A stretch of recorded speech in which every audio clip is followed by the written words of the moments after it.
Welcome to the special series of READ program webinars for parents of Delhi Public School at Patna, Pune, Ludhiana, and Coimbatore on inculcating reading cultures in home. The webinars are an initiative of Takshala Education Society to dwell into the relevance of reading as a life skill. READ program, as you are aware, is a core scholastic plugin that has been implemented across our 4 schools since session 2013-14, wherein class-specific supplementary books are prescribed for students to foster the love of reading without any pressure of assignment or assessment. And one period weekly is allotted to pleasure reading by all members, including students, teachers, management, and support staff, and visitors of the school. As we enter into the 9th year of the READ program, we have engaged Bookworm, a Goa-based charitable trust working for library engagement and education to enhance, refresh, and revitalize it. Today's session is a part of this endeavor. In this session titled Reading the Big Picture, our speaker, Ms. Sujata Noronha, introduces the READ program for session 2021-22 to parents of the students in class levels nursery to 5. She elucidates the focus and approach of the program and exposes 2 dimensions around reading based on research and practice. Ms. Sujata Noronha is dedicated to the acts of reading, teaching, and learning. She is the founder director of Bookworm, a library-based organization in Goa. She holds master's degree in management and education and an MPhil in education. Ms. Noronha conceptualized the Library Educators course, a first of its kind professional development course, and executes it in collaboration with the Tata Trust initiative Parag for educators, teachers, and librarians of school-age children. She's a consultant to numerous NGOs and schools in India, as well to the Government of Tibet. She co-teaches a First Language Pedagogy Course at TISS Mumbai and merges children's books into every aspect of her work. Ms. Noronha believes that books are enablers of positive change and is committed towards promoting and supporting good books for all. The speaker would converse for about 60 minutes on the topic of her expertise. You may submit questions through the chat box of our YouTube channel. All questions from the viewers would be answered collectively by the speaker in the last 30 minutes of the session. We begin now. Over to Ms. Sujata Noronha. Thank you, Simrat. Thank you, Takshala Education Society, for this vision. In all my years of working with books and reading, I cannot remember a school system that's as disciplined and dedicated about reading for pleasure as I've come to understand the Takshala Education Society's READ program with these 4 schools. Thank you very much for this honor and this project of being able to inform and revitalize this program for the school, particularly for the children, particularly for me in this time, which I think is one of the most uncertain times any of us are living through. And for me, the children, are a community we must really be wary and worried about, because we don't know how they're going to come through this really difficult time. And reading has always been the act that has saved people in crisis. Historically, that's been the one thing that has kept people in prisons alive, that has kept people in concentration camps hopeful, that has kept people in war-torn countries always filled with promise. So I cannot think of a better time than now to enhance the READ program, because the world around us is changing. And so thank you for this honor. Good evening to everybody. Warmest good evening to parents who've signed in to this webinar. Without you, I think any initiative that a school or an organization like us wants to do with children becomes impossible. So for me, this hour that's going to unfold is really an invitation to a partnership, an invitation from me and my organization, from everyone at Takshila Education Society, to partner with us in refreshing and revitalizing how our children approach reading in this academic year. I've imagined this program in a particular way, but for this year, I've also informed the collection of books that will come to each child. And that perhaps has been an absolute joy and a privilege. And I hope to hear back from you all in the course of the year as your children open their bags and begin to read. But I thought before we get there to what we could do when the read bags come home, I wanted to locate why reading. And I wanted to locate for you, together with me, what I'm calling the big picture. And so for the next 40 minutes, I urge you to stay with my trend of thought in the hope that towards the end of this hour, you see what argument I'm making about reading. And you can raise questions during or after based on these ideas that I'm positing. I'm going to see you 4 times more, I think, in this year. And so today is just an introduction, really a big invitation to be a partner with us on this program. Thank you for being here. And I'd really ask all of you to put your arms out and then wrap them around yourselves. This has become my new Zoom hug, and give yourself the warmest, tightest hug you can, because you're here and because you've perhaps had a very hard year, and none of us know what the year ahead holds for us, but we have to be hopeful and continue to practice being safe. So thank you again for being here. I'd like to start with a presentation that has 4 comic strips that I'm treating as a warm-up. Just like we do physical warm-ups before you begin to get onto the treadmill and exercise, our mental processes also need warm-ups so that I can bring you, invite you into what I'm going to talk about. So I'm using 4 cartoon strips. So the first one is really an invitation for you to just look at this and tell me, if you can, through the chat, what you think about it. Even a word in comment would be lovely, so I know you're reading with me.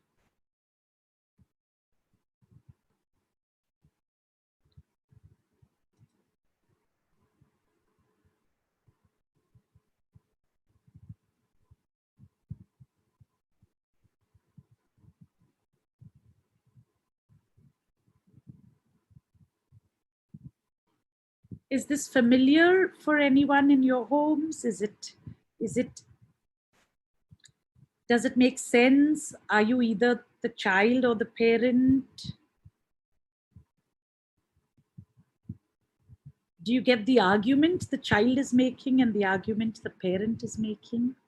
Both with very different worldviews.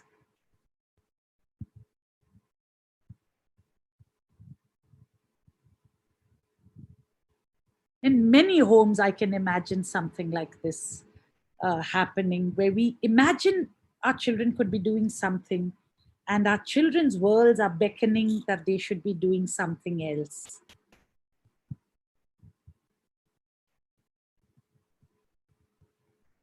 We look at the next cartoon, which is really what many of us who have used all our time in life to read understand.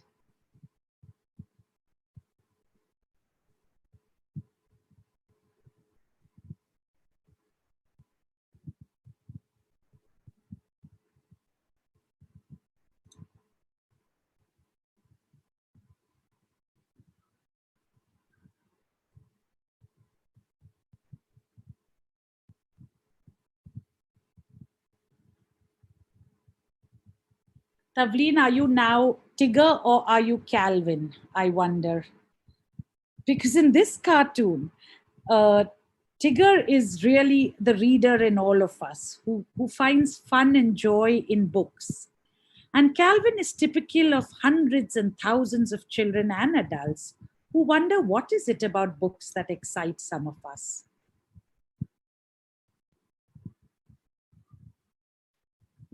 But when we are excited about books, and this is something parents I want us to think a little bit about, when we are excited about books, it is proven and it is demonstrated and it is natural that people around us automatically begin to get excited about what we are excited about. Oh, thank you. Some of you I can see in the chat are still responding to the earlier cartoon. Sorry, I'm not keeping good pace with everything.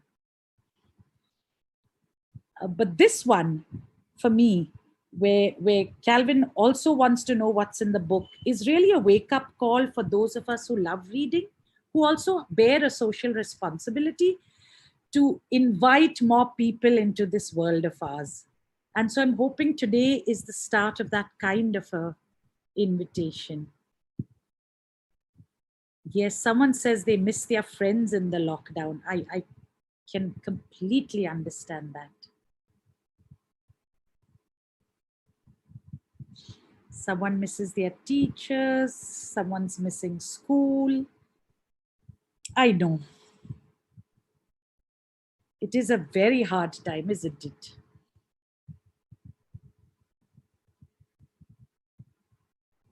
If we look at the next cartoon, it's a political cartoon. It's interesting. Parents who are watching, I'd urge you to read it.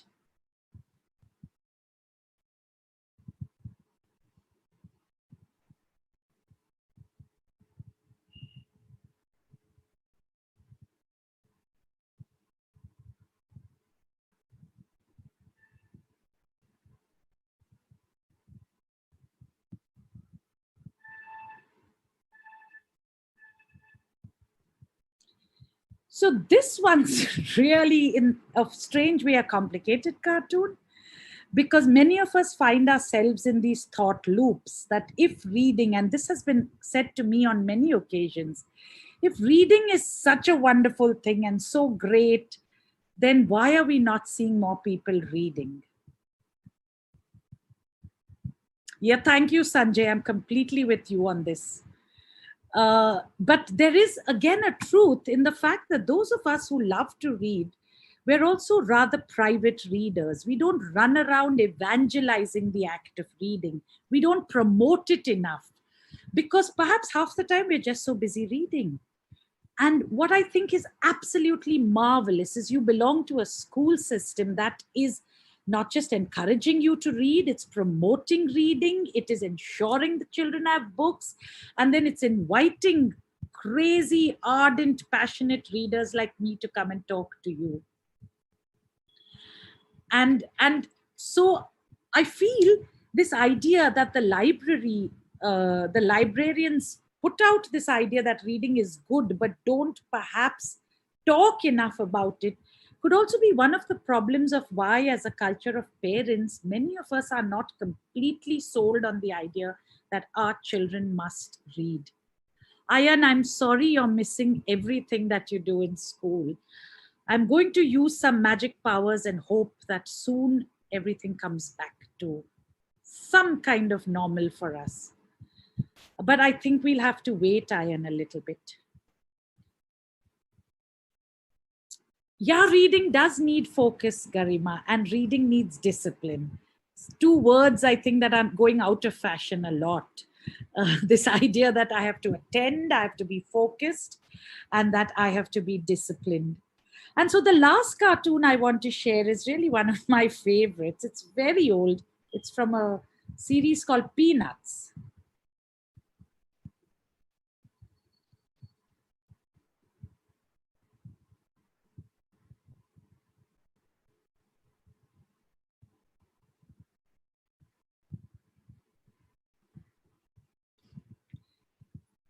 For me, this cartoon again brings into point this question that really what's so great about reading, and that you'll just encourage it and you share books and you give out books, because we have become a culture that actually puts a heavy price on anything that is good, right?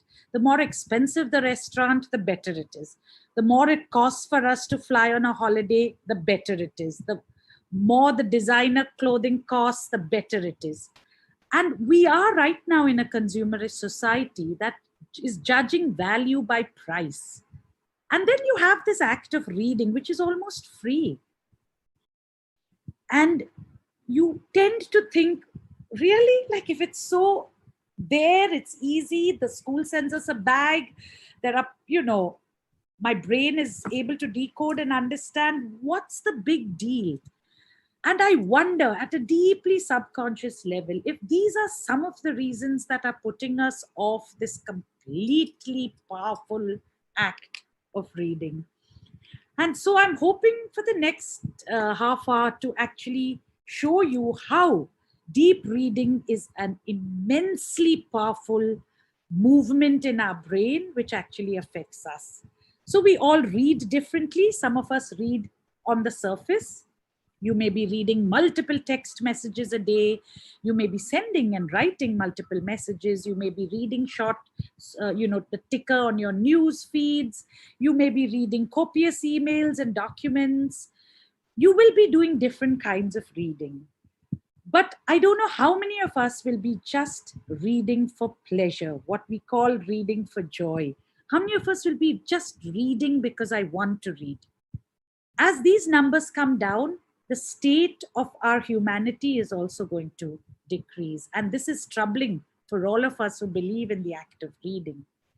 So I want you to spend 30 seconds thinking, if you are a reader or if you're not a reader, somewhere in your mind you will have a sense about reading having some benefits.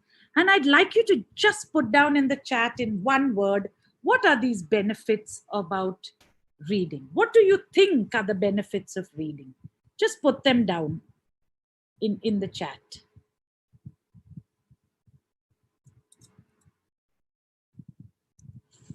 Thank you, Deepak, about reading and cost. Yeah.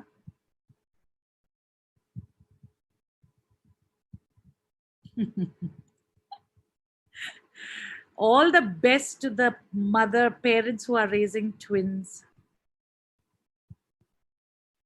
Your Shreya's thinking of this lovely book, Book Uncle and Me. Yeah. Can we put down words about what we think reading does for us as a humanity? What does reading give us? What are the benefits of reading?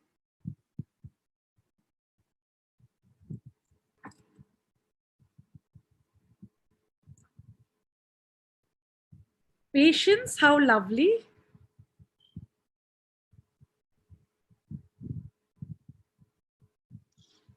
I'm going to wait for at least 5. Knowledge into many times. Okay.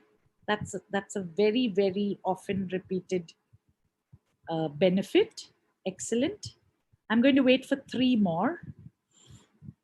Grammar, so my language will improve if I read. That's a really practical thing. Yeah, vocabulary and grammar. Wonderful. Anything else? One more idea. Fun. Thank you. Focus. Lovely. Your skill of reading will become better. Yes. Nice.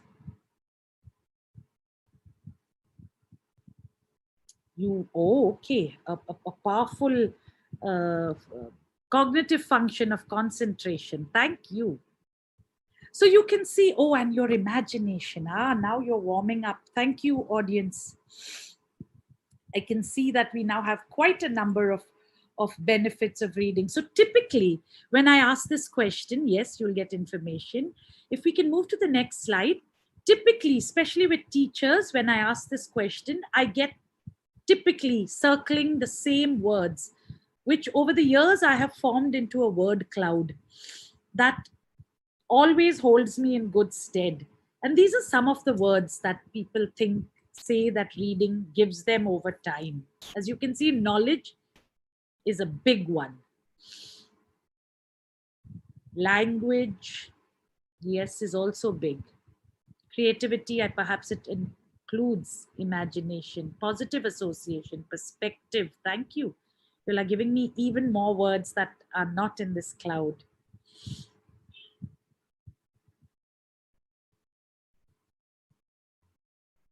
So good to have.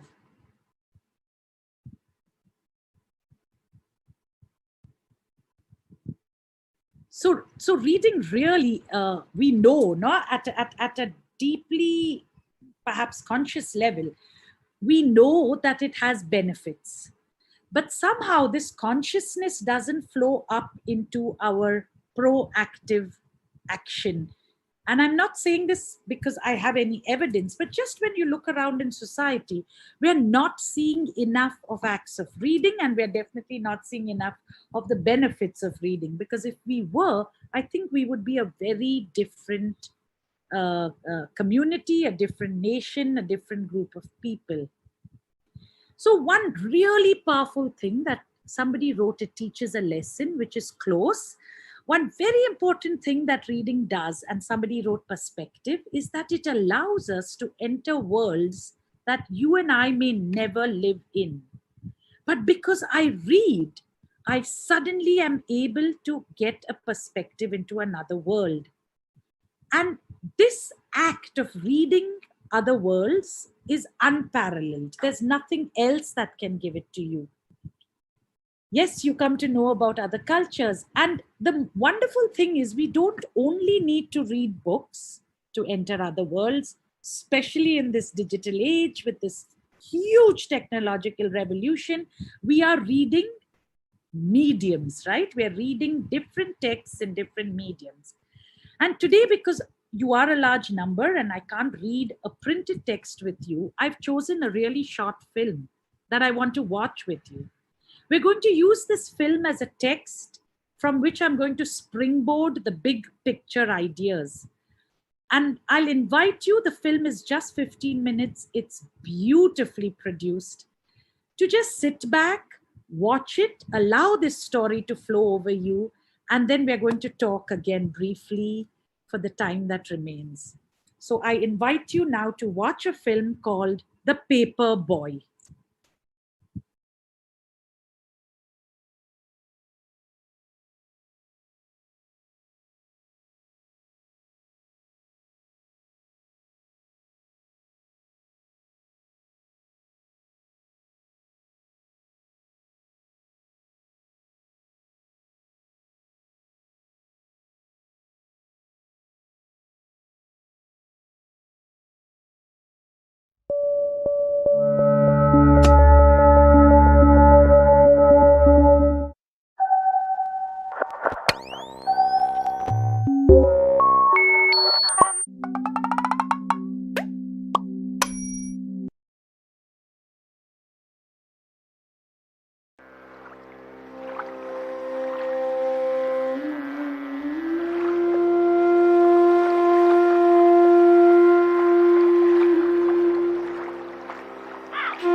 काली माई बाड़ी हमारे गाँव ओ एगो काली माई बाड़ी हमारे गाँव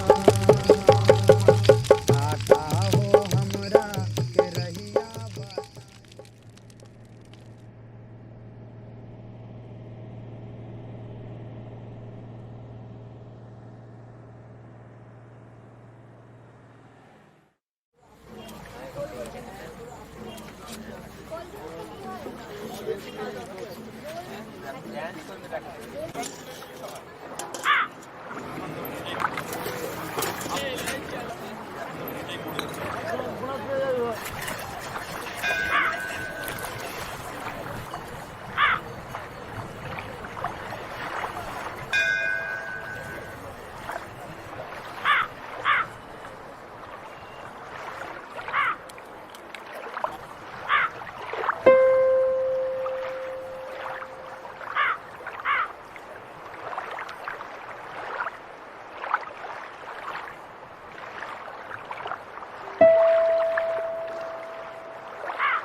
ये मौसम नदी का किनारा ये चंचल हवा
संकट हरना मंगल मूरत रूप राम लखन सीता सहित सदा बसहु Siyavar Ramchandra.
We'll continue with where I was on this journey, imagining that we saw the end of Paperboy.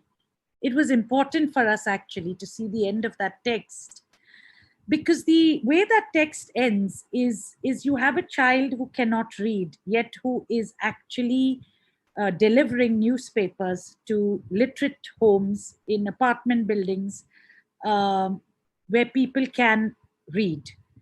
And he is out of this circle of literacy. He is out of this opportunity of literacy. And he has his own dreams and aspirations. He has no material to read and write, and so he uses a wall. He finds bits of chalk or cement dust, and he uses those as markings. And he covets this beautifully designed pair of shoes as an object of absolute visual joy in his otherwise very, very stripped down life.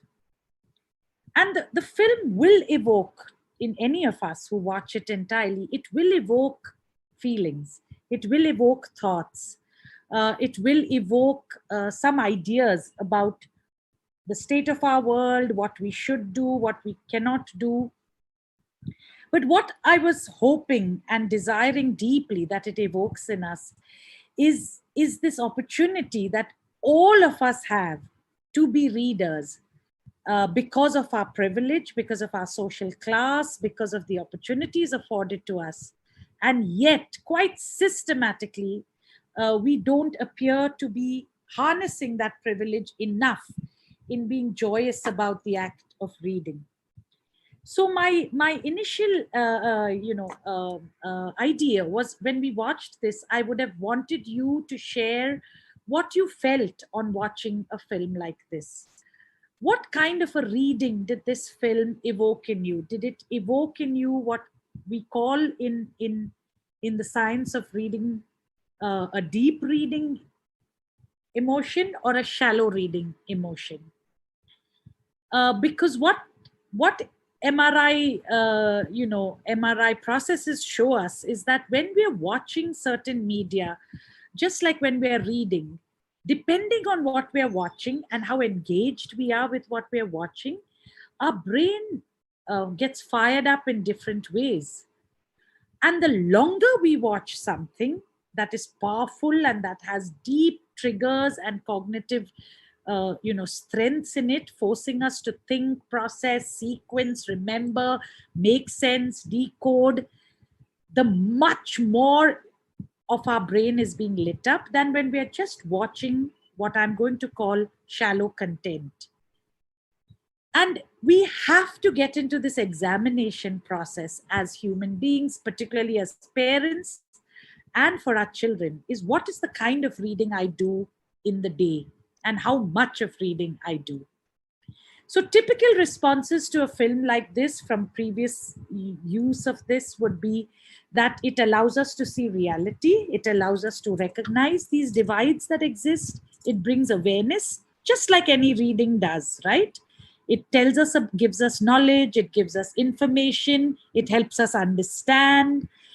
It shows us opportunities to be kind, to get into somebody else's shoes, to think of what actions of goodness could pervade in the world. Because this is a beautifully made film, it has a sharp aesthetic to it, and it may also actually remind us about how beautiful certain shots are and scenes are, and how wonderful it is to live in the world with this kind of beauty. It might compel in us this relationship between what I need and what I want, and how do I harness this for myself. Critical, a powerful film or a text will ask of me to reflect.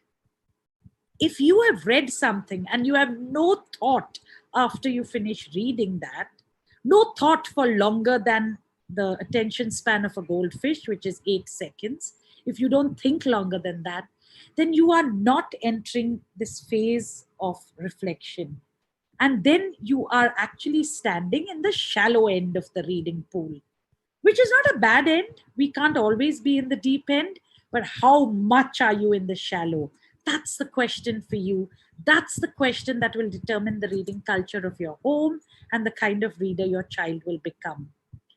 And I feel very strongly that if you put yourself through that really small analysis of the kinds of reading you do, how well you read, and how deeply you read, you will act differently. This is my biggest faith in humanity, that when we know better, we do better. And so for the next 20 minutes or 15 minutes, I just want to leave you with 5 important brain science facts that I hope help you to know better what is the power of deep reading. So if we move to the next slide, please. As I've mentioned, there are, and this is, theoretically posited, it's not just an idea, that there are benefits that come from reading deeply, and there are limitations that come from reading shallowly. We need both, particularly in this day and age with the way information comes at you. You can't read everything deeply. But how much of deep reading and how much of shallow reading actually affects how your brain functions. This is critical for our young children who have developing brains. So yes, so let's move to the next slide. And thank you, Nidhi. I do agree that reading refreshes the mind. It's a beautiful statement at this time where I'm bringing in actually the organ of the mind, the brain, for us to think about. So this is an image just for us to refresh our 8th standard biology, that our brain is divided into different parts, and each of our parts of the brain we now know perform certain functions. And as you'll see, your frontal lobe does important things of thinking, memory, behavior, and movement. Your temporal lobe is where it monitors your hearing, how much you learn, that is the cognitive benefits, and how you feel. Your parietal lobe is really how you process language. What do you understand from words, vocabulary, grammar, syntax, comprehension? Even the aesthetic of language, the beauty of language will all come from that parietal lobe, and touch, things that you touch and feel. Your occipital lobe, which is right now, all of us, particularly all of us in this lockdown period, are using our occipital lobes the highest, because that's the channel of sight. So it's not just about looking at the world. Now we are looking at our lessons, we're looking at teachers, we're looking at colleagues, we're looking at everything visually through a tunnel, through a screen, and we're trying to make sense of it. It's the sight center, it's our visual center. It's very, very active. And we have at the cerebellum, which actually does coordination, which is not just bodily coordination, but also tying up so many mental things together. And then our brain stem that puts life into our brain. So I want you to remember your brain, and we're going to look at just one hemisphere in the next slide, which is what reading does to our brain. Now you will see there are dots, colored dots, and the red dot is your visual center, where all information enters. So when your child is looking at a picture book or any book, or even looking at the screen and watching something, that red button, that entry point is bright. Now, if I was only doing shallow reading, if I was only looking at something that lasted 6 seconds to 7 seconds, and then I'm swiping or moving to the right or moving to the left, I'm unlikely, completely unlikely, to be lighting up all the centers of my brain that would otherwise typically be lit up if I was reading a text. And the orange dots are actually your language centers that get highlighted when you are decoding, when you're recalling words, when you're bringing meaning to those words, when you're sequencing this word memory in a sentence for your brain to make sense of, and then you're reading the next sentence and you're joining that up. All of that gets left out when I am not actually processing text. So for all of us, and there is a huge army of people who actually argue that why do we need to read? Because I can listen to only audiobooks, I can watch only film. At no point I'm saying you're wrong. But I'm also reminding us that when we don't read, we are not activating a very, very powerful center of our brain that is actually needed for our entire mind to come alive. And that's your language and word processing area. It doesn't trigger and fire up in the same way when you're only listening to words and watching words. Because reading is an artificial activity. Reading is not something we're born to do. Reading is something we teach ourselves to do, but our brains are wired with all the correct things to become readers. So it's like saying you have this amazing high powered car that can do so many things, but you're only driving to the city in second gear and you're not using any other high functioning parts of this beautiful, expensive machine you bought. When you choose to not read, you are underutilizing your brain.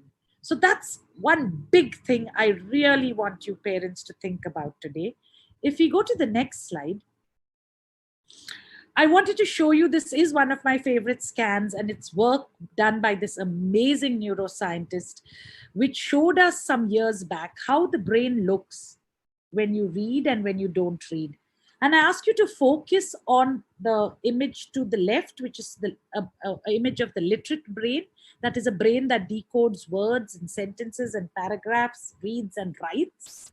And on the complete right is a brain that is not able to work with words, very much like our paper boy. And you can see the difference in how the neurons firing up in the brains look in these two brains. So every time you deny yourself the act of reading, you are actually dimming the red in your brain, and you're allowing those lights to go out. When we don't encourage reading, we are not firing up enough of lights so that our brains are fully alive. I want you to think about this, and I want you to raise questions as well about this. So we'll just go forward and I'll give you 4 more really lovely brain facts. This is fairly new and I'm quite excited by it. That, of course, we now know because of, just brain science and MRI work, that how the brain lights up when you do what is called deep reading. But what we're also coming to know is that even when I finish reading something, and therefore you consider the brain in a resting state, those particular centers that were activated when you were reading this absolutely passionate, exciting text continue to stay lit up.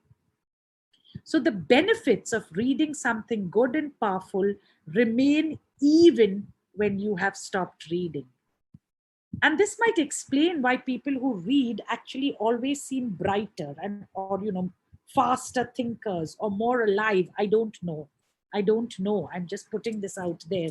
But this is an exciting thing to know, that even when I stop reading, if I did read something intellectually exciting, its benefits are going to remain.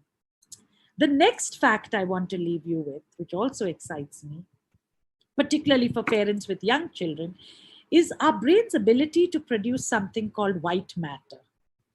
So white matter really, in lay terms, is what our brains produce in order to make these connections, these neural connections. The more connections my brain has, if you think of something like a Christmas tree or a house lit up for Diwali, the more lights it has, the more alive and fired up it is, and the more its potential to foster thinking, feeling, and everything that comes from that. Now, what science is telling us is that when children are learning to read, when they are actually learning new skills of reading, the brain is its most active production of white matter. And how lovely is that? So sometimes we feel that, oh, I know how to read and I'm not going to read anymore. And I don't push myself to read more difficult texts. I don't push myself to read longer books.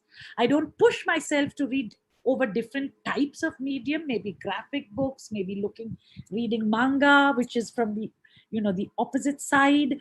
I don't do that. I'm again denying my brain this capacity for white matter. Yeah, Amrita, you ask a very important question, and that's really a whole area that has allowed us to understand brain science. We've understood about the normal brain by actually studying not neurotypical brains. So Studies that have been done on people who are visually impaired have shown us how powerful that occipital center is. Now, the amazing thing is our brains have something called plasticity, which is they do their own adjustments.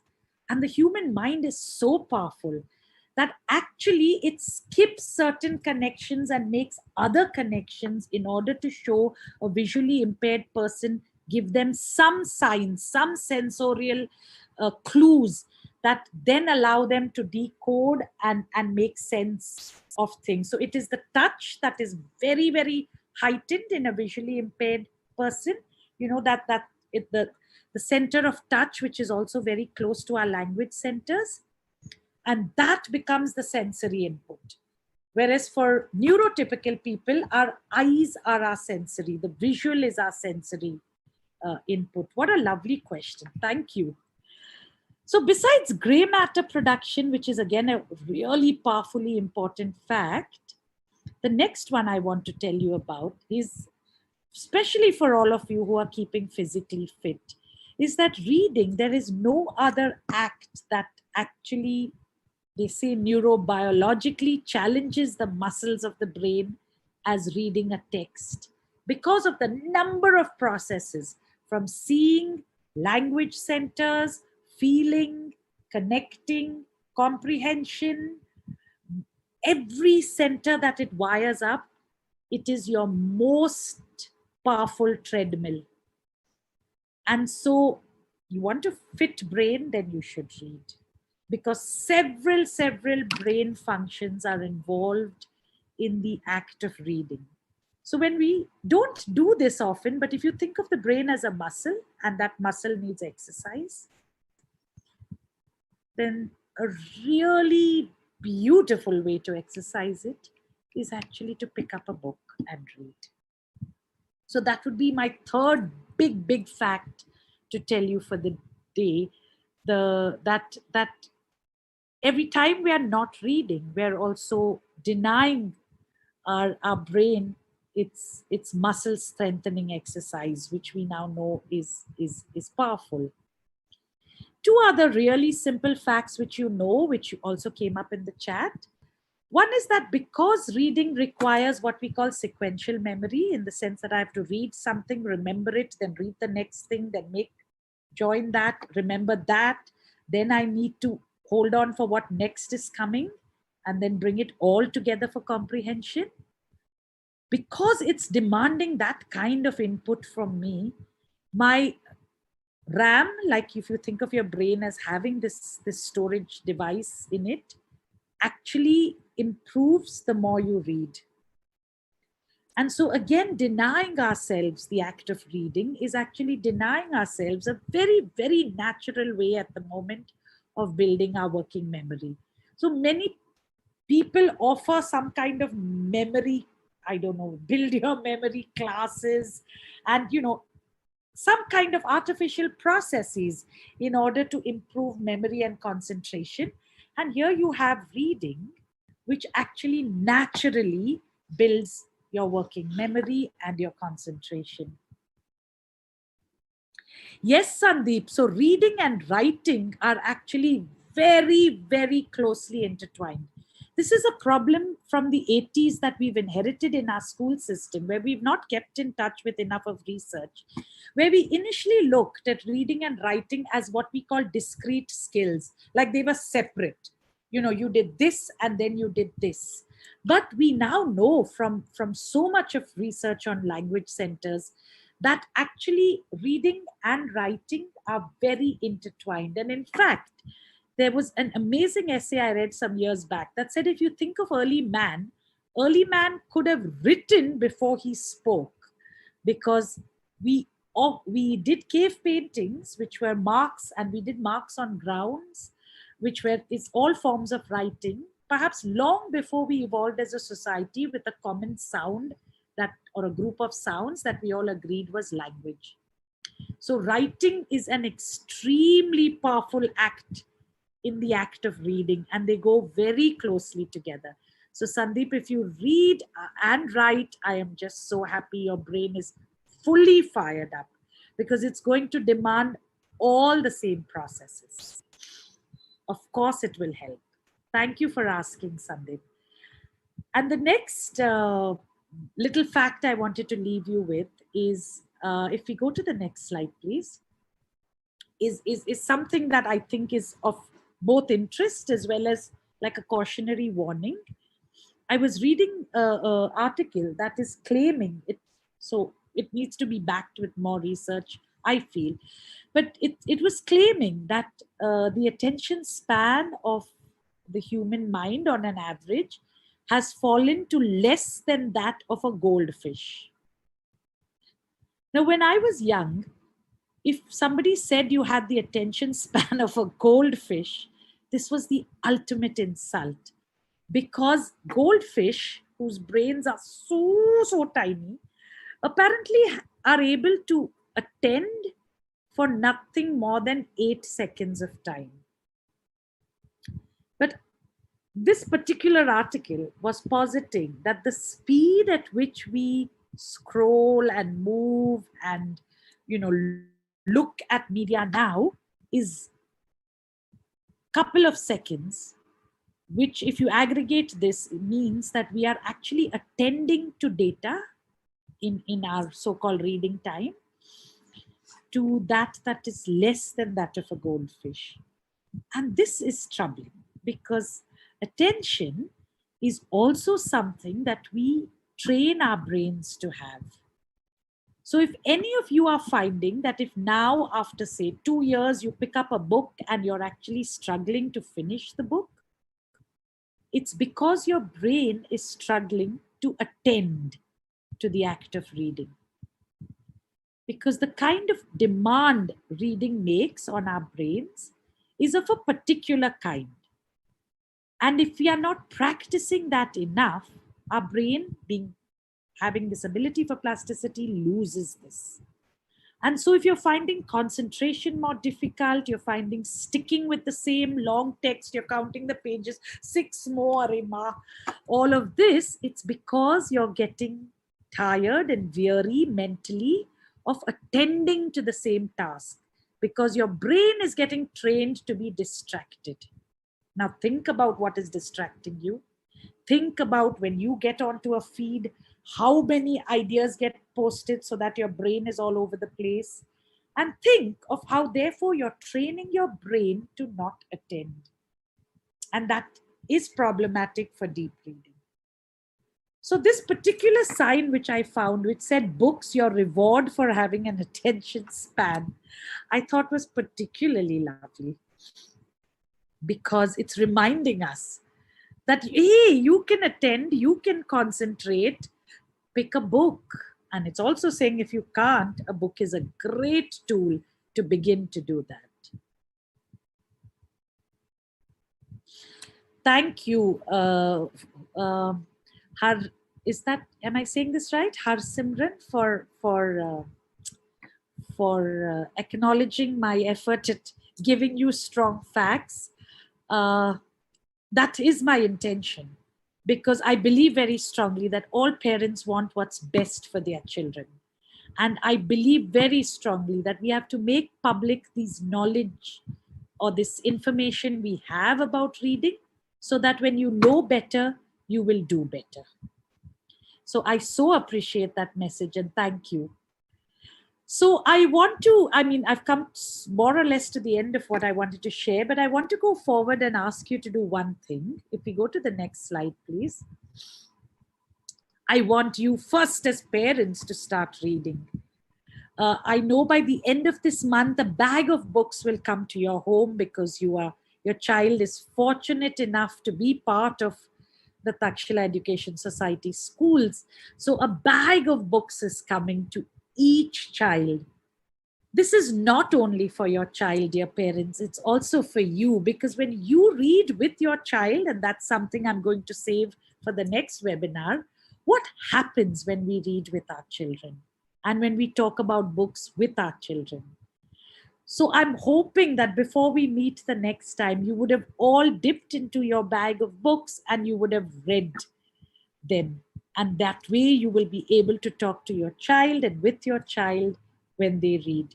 If you want to read for yourself, you just want to read for pleasure, Please don't ever hesitate to ask me for recommendations. I love making suggestions of things to read. So this is really, if at the end of this evening we make a decision to do one thing, and that is to read, all our time and our purpose is well worth it.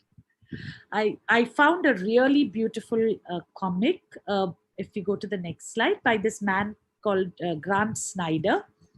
And it's called Stuck in a Book. And I'll read it because I didn't know how to get a bigger image. It says, I will spend the summer with my head in a book, dive deep into a story, perfect my reader's tan, listen to the rhythms of language, follow twisting plot lines, burn through page after delicious page, let the light fail, let the world pull against me. I will keep reading until I reach the end.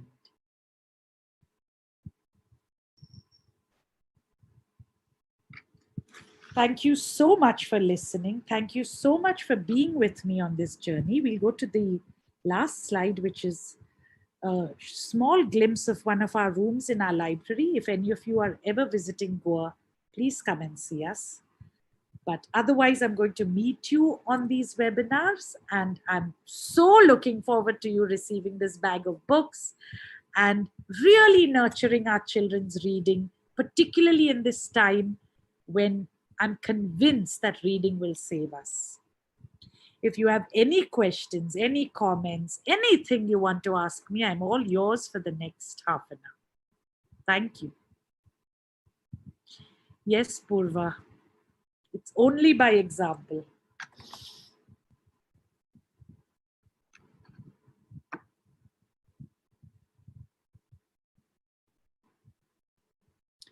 Yeah, so Pradeep, in the bag of books your children will get, I have made a particular kind of selection, and I'm so thankful that the team at Takshila Education Society completely trusted me. And so there are books that will give our children perspective, that there are books, there are stories that will compel our children to think about things, and which is why you reading the books is important. And in the next webinar, we'll talk about how we can have conversations with our children so that we really pull out the fruits of these books. Because sometimes I'll read it only at the level at which I can get. But when I share it with you, when I talk to you and we talk together, something else happens. So I love your question. I can see that you're a deeply sensitive parent. Thank you. And I hope the bag of books meets your needs. And if you need anything else, I'm here to support you. Sanjay, this reading and what we know from research is that really it begins in the home. And which is why that film Paperboy for me is so evocative, because that's a child who has no home and he has no apprenticeship in reading. So one thing, it's hard, I know, but one thing is for you to start reading with your child, for you to make reading something that you'll do together. And just like you would say, go out and play, or watch only so much TV, or please finish your vegetables, or have that glass of milk, we have to make reading something that we do. There's just no shortcut.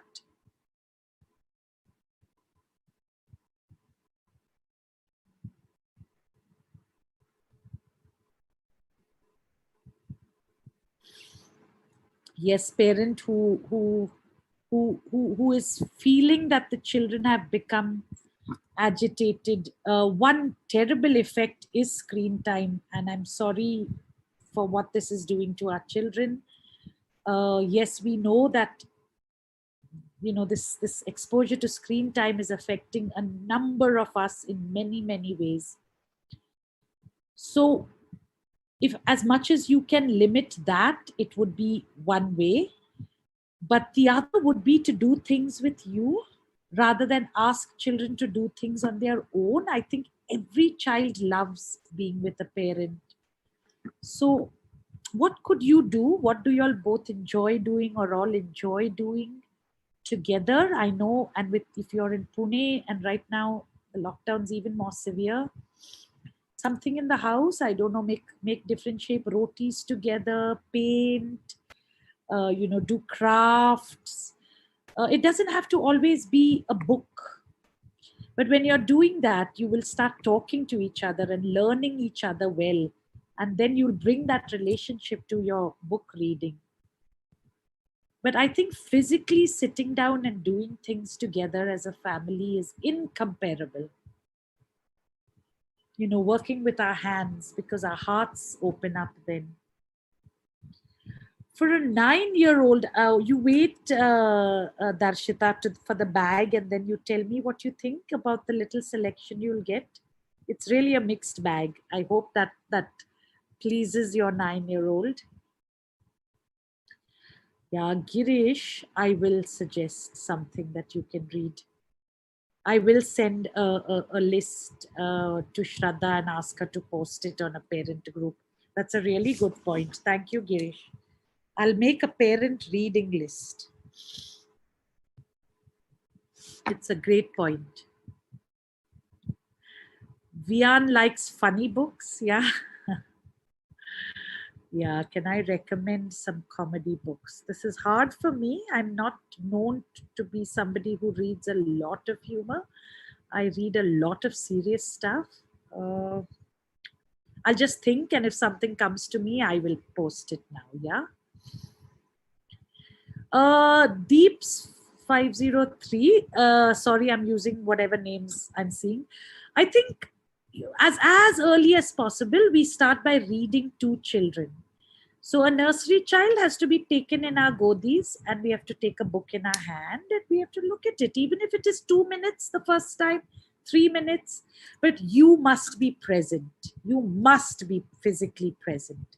This has been proven across different kinds of studies, that the role of the adult, particularly the loving adult, which is why the onus is on parents and dadimas and dadajis and loving caregivers, has been, really solid. And it's in those laps where children learn the love of reading, actually. So reading to the child and with the child. There's just, again, no shortcuts.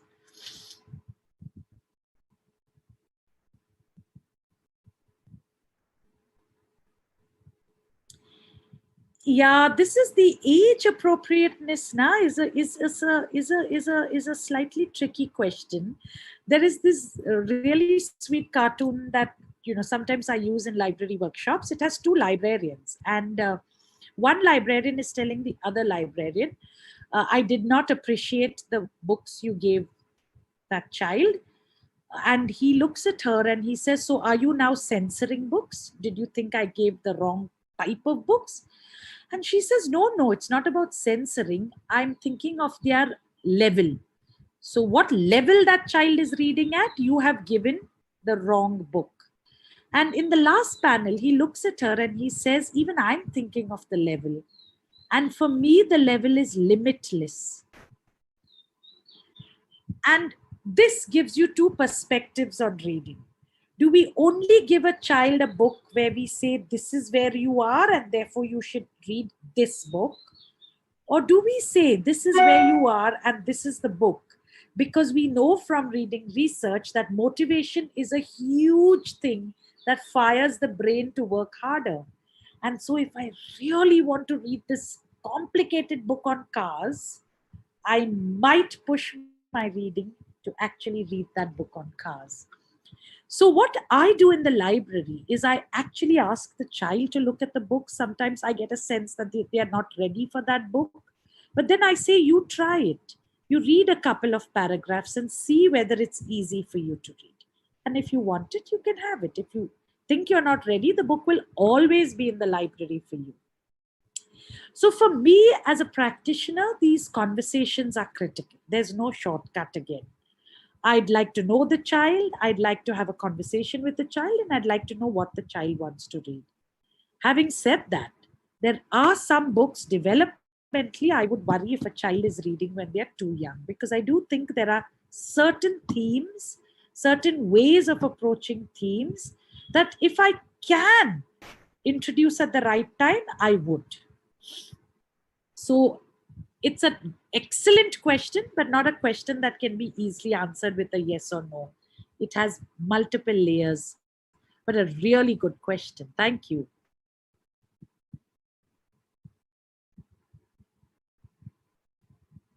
Yeah, thank you, Surya. I think you demonstrate incredibly good parenting as a reader. That it's when I'll read with my child, I'm also there for that scaffold on comprehension. I'm there to explain what happened. I don't know if any of you have children like this, but I know many children. I myself am a reader like that. That if I'm reading something quite complex, I actually love to find somebody else who read that so I can talk about those complex bits. Because in talking, my own brain opens up. So to be a parent of that kind, like Surya, who's sitting with the child, reading with the child, oh, there can be nothing more beautiful than that. And even as a parent, you get to know what your child is reading and your world opens up. Uh, I'm just suddenly thinking I should add that as a hugely positive thing. Relationships with our children because we read with them. Unparalleled. Very different from a relationship as a parent when you go to the movie theater to watch a film or all of you sit down to watch TV. I think that's different from reading with a child. Non-reader, Sunny can. Age, if you could post an age for me, that'll help. Like a non-reader at what age? Again, in the bags for younger children, and parents, please don't be surprised and horrified. I have consciously selected, and poor Shraddha's gone out of her way to procure what we call wordless books. These are books with no text. And I've consciously put this in because reading pictures is actually a very high order skill again. Somehow we've got pushed into a particular paradigm where we think to be a reader means you have to read only words. And yet Instagram and all these visual medias are showing us how reading pictures is also a kind of reading. So powerful tool for non-readers is beginning with wordless books, because all of us, and this is something we have as an ability, we are able to read images. And that becomes a very, very good stepping stone, is that start with pictures. So the nursery and prep class bags have some wordless picture books, which are really to trigger conversations, to demystify this idea of reading, and to enjoy together, because they're books you can return to again and again. Sarabjit, first you enjoy your read bag when it comes to you. But beyond that, if you ever need any kind of reading help, then please reach out to me. Give me the age of your child. We can also get on a quick call, and I'm really happy to make suggestions. This is the one thing that brings me joy.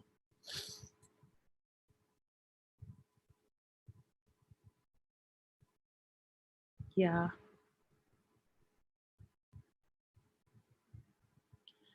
Yeah, Vibhusha, P. Vibhusha, this is something even last year I was quite deeply troubled about.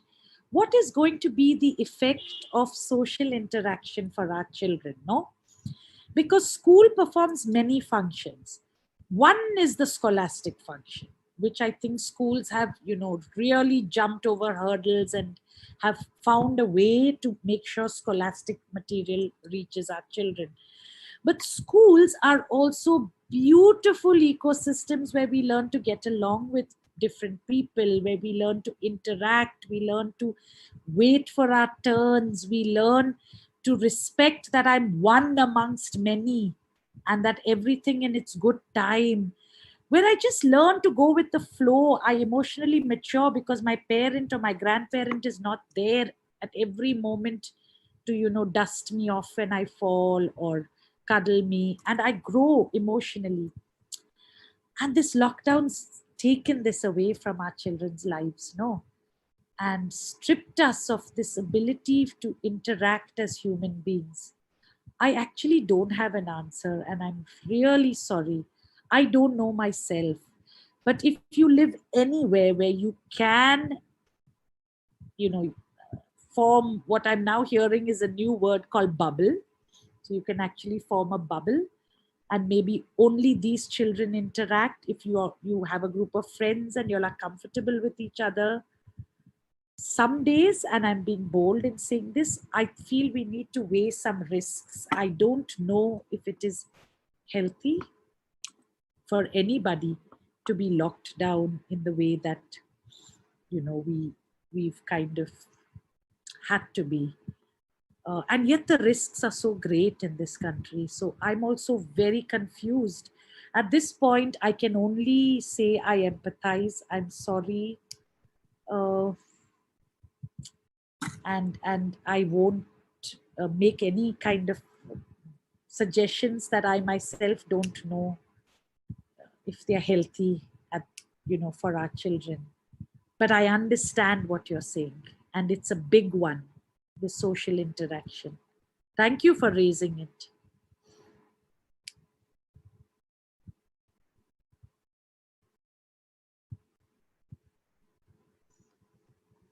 How lovely that you remember a last year's webinar, whichever parent remembered Beyond Boundaries. I think I'm so honored, so blessed to even have someone in the audience who can remember something like that. That is one of my favorite topics, this idea of a reading diet. More than an appetite, I think my phrase is a reading diet. So as you would have figured, even from today's talk, I look at the act of reading really as functions of being a human being. And so for me, reading, just like we think of our day-to-day diet, like you think I need to have at least 2 or 3 servings of fruit, I need to have some raws, some greens, I need to have some protein. And I think as parents we do this so responsibly for our children. I've never met a parent, never, across social class, who is comfortable with their child only eating kurkure or chips or lollies. I've never met a parent, and I've met a lot of parents. So I can say this with confidence that we have an amazing radar on diet and on balance. And for me, I want that we pull that same radar into our children's reading diet, which is, what is my child reading? How much of what is my child reading? And now I'm extending reading to even viewing, even things that my child is playing online. Because even games that our children play have themes, and the themes can be looked at as the nutrient. So, what is the nutrients of my child's diet for the brain? And how can I even begin to diversify it? So there are superfoods, there are also super reads, but sometimes you can't go from junk to super. So what could you do? How can we slowly start shaping this? Because here I have an argument that I'm hoping somebody argues further with me as the years progress, is that when you've tasted good stuff to read, it's very hard to go back to junk. And I want this for our children. I want that my children actually taste good stories. They know what is a good, well-written story. They know what is a book that is produced by a thoughtful researcher who's put content down. When you know that, then you actually stay away from the slightly weakish stuff. But that'll only happen if I've tasted enough. So I hope that answers the reading appetite diet question. Again, not easy to practice. And I think in this time when our children are also frustrated like us, also how much of things do we want to push? So also in this time, I'll ask you to be more gentle than if it wasn't a lockdown. I don't know what's giving our children joy. And so I'm actually saying if they are right now happy doing something, I want them to be happy because I don't know what's happening to them.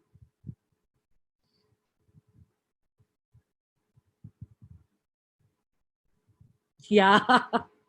Abdul, I'm with you on the fairy tales. I don't know who says they are good. So I'll tell you fairy tales as a genre, right? If you think of the what we'll call the literariness of the fairy tale, the fact that it often has something dark in it, like something terrible happens to the character. They often go on a journey by themselves, and typically the symbol has been forests. They grow stronger, they encounter evil, they make some decisions. So in literature, we look at the pattern of fairy tales as an actually as a way for children to grow emotionally stronger. Because if you identify with the protagonist in a fairy tale and you are now encountering this lonely journey, you're meeting the evil one, you're doing something, and then you're coming out successful in the end, it is believed by literary theorists that this actually strengthens our emotional selves. Before I face the real demons in the real world, stories actually give me that inner strength. Now, what's happened is the market has appropriated, this is my personal view, the market has appropriated fairy tales and has turned them into these productized kind of versions. And those have very different problems. Besides being leads for merchandising and colors and all of that, often there is this prince who has to rescue someone. So, Abdul, what version of a fairy tale? If you actually find some of the the original versions of fairy tales, they are beautiful pieces of writing and they have dilemmas within them. It's these stripped down Disneyfied ones in these glossy books that are problematic. So I agree with you on that. Oh dear Pooja, your child wants to watch only cartoons. I'm hearing you when you say, please help, ma'am. How about switching the TV off and both of you read a book together? Have you tried? This is my, people who've heard me before will say, though she has only one answer for everything. I'm so sorry. It is my one answer. I think discipline. I know seems like an old-fashioned word, but there is also a truth developmentally that our children, just like adults, we all need boundaries because that helps us to know where to push, how far to go. And children particularly actually respect boundaries. So have you tried putting boundaries on the TV watching? How much of time? Now, from watching many hours, please don't make this mistake of suddenly cutting it off. There will be huge tantrums and troubles, and it will be sad. But how about deciding about some boundaries? And I don't know how old your child is, but if possible, to have a conversation even why you're worried. Children respond beautifully when you tell them why you're worried. They may not agree, but I think they start thinking. These are just two quick things I can tell you. Yeah, Rishabh, this is exactly what I was saying about the kind of attention. Yeah, so please remember cartoons are visual, there's movement, there's sound. So it's like, being given a lot of aid to think, lot of mental aid to think, because you don't have to do it. It's all done. It's like those microwave meals. No, it's only the 10 seconds that are left. Everything is done, packaged, and given to you. That's why they're recreational, because you don't really have to think. You can just sort of lean back and enjoy the cartoon. But too much of that, and I hope after today you'll get a sense of what it does. It trains the mind to only want that. And so again, curtailing, disciplining will help. Ashish Shah, I hope the read bag is going to be an exciting start for you, because there are books for 4, 5 and 6-year-old. Rishabh Kumar, one thing is to read with him. Even if you'll decide that every day you'll read 2 pages and you be there, and he reads one para, you read one para. This has worked with many children for me in my library work. Is because reading tires their brains in the beginning. It's very important that you are the reader for them and they are the listener. So you may start also by being fully the reader and the child is listening, and then you have a conversation on what you read so that we're comprehending something together. But then by the next week, and you have to be disciplined. Oh, sorry, I'm bringing this word up again and again because reading requires that. Then it's the child would reads a bit, you read more and the child reads a bit. And you will, and this is the most joyful thing. At some point, they're tired of you because now they've kind of got it and they're in the story. And the child takes the book on their own and moves forward. I wish you that joy.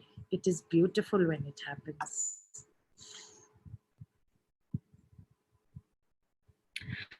I agree, Ravish, with you that there is a very, very rich corpus of books in perhaps Hindi. I know Bangla, I know Marathi, I know in Kannada.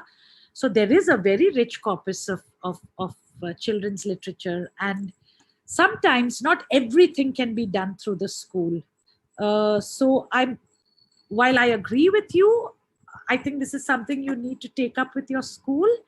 I think each bag definitely has Hindi books and some beautiful books in Hindi. But if that's not enough and you want more, I think you must address it. But you must also remember that as a parent, you have a responsibility to have a home library. And not everything can happen from the school. You also have a responsibility to join a public library in whichever city you live in and make demands over there. This is what creates a reading culture. I have my own books. I have books from school. I belong to the public library or the panchayat library, and if there's a circulating library, I'm also part of that. That's what readers do.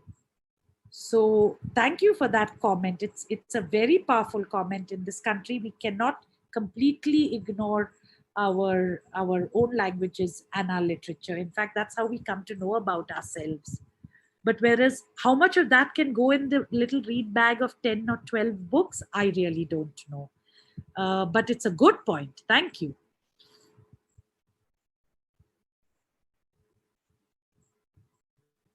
Either more than appropriate fairy tale for a 5-year-old, I would think about an appropriate version of a fairy tale. And I don't know why a fairy tale for a 5-year-old. I think just let the 5-year-old enjoy all kinds of stories. Don't limit them at this point.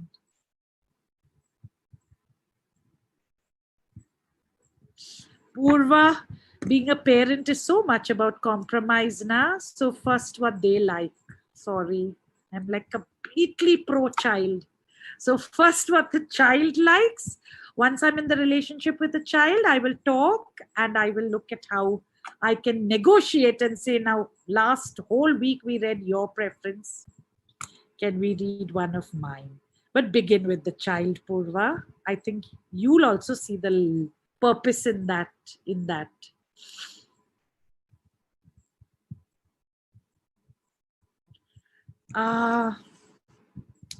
I've actually not experienced. I have 2 sons who are adult men, and so I don't know what it must be to be in the home while your child is doing online classes. So firstly, my God, you need a really big hug for just getting through this year, because you've suddenly become parent, teacher, emotional supporter, healthcare worker, warrior, everything to the 100th degree, right? It's all on you. What a year you must have had, but it will pass. I'm willing it, confident it will pass. How can you encourage your child or support your child when they are online? No, One thing I hope even in our online classes we begin to manage better is how much of time on screen and how much of time off screen. If even we can ideate together and provide schools and teachers with ideas, I think that might be lovely.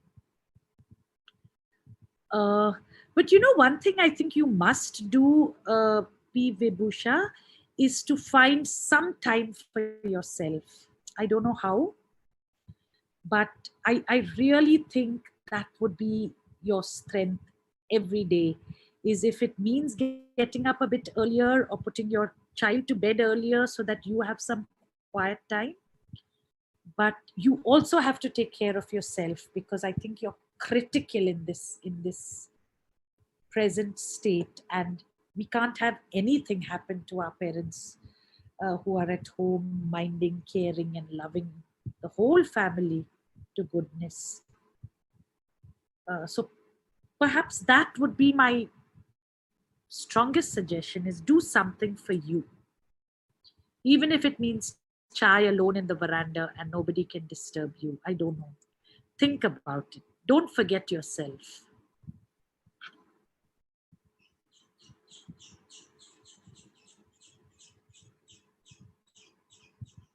So thank you, everybody. It's been, as always, for me, beautiful to meet parents and talk with you. Thank you for the trust. Thank you for the listening. I so look forward to our next webinar. And please do give me your honest feedback when the bags come to you. And Shraddha and Dhandapani sir and Simrat for such beautiful support. Thank you. And to everyone at Takshila Education Society, thank you.